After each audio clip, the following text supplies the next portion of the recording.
Les chemins ont une vie, une histoire, et ils ont une voix.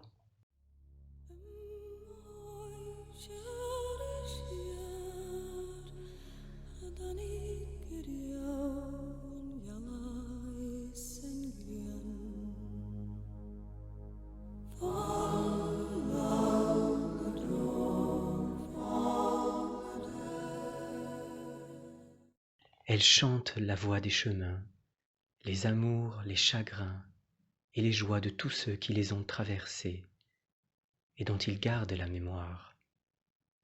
C'est ainsi qu'un jour le petit chemin de terre révéla sa chanson à une jeune fille. Elle marchait sans savoir où elle allait. Elle avait marché droit devant elle. Elle avait besoin d'espace, d'infiniment d'espace et de silence, pour tenter d'apaiser la longue plainte qui gémissait en elle. Il lui fallait porter sa peine au loin, le plus loin possible.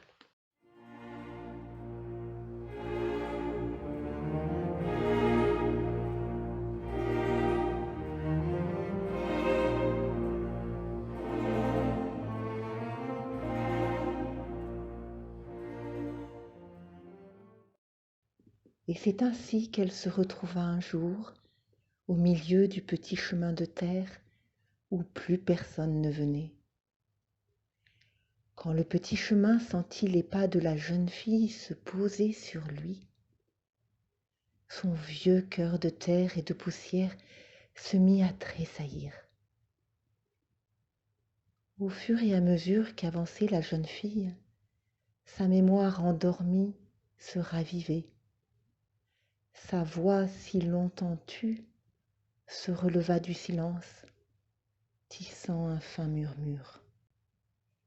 C'étaient de simples mots, de pauvres mots de tous les jours que ce chemin avait ramassés au fil du temps, dans les pas de tous ceux et celles qui avaient autrefois foulé son sol. Mais le chemin du fond de son grand âge, du fond de la terre qui était sa substance, du fond du ciel immensément tendu au-dessus de lui, du fond des nuits aussi bien que des jours, avait puisé un accent d'une extrême gravité, d'une égale douceur.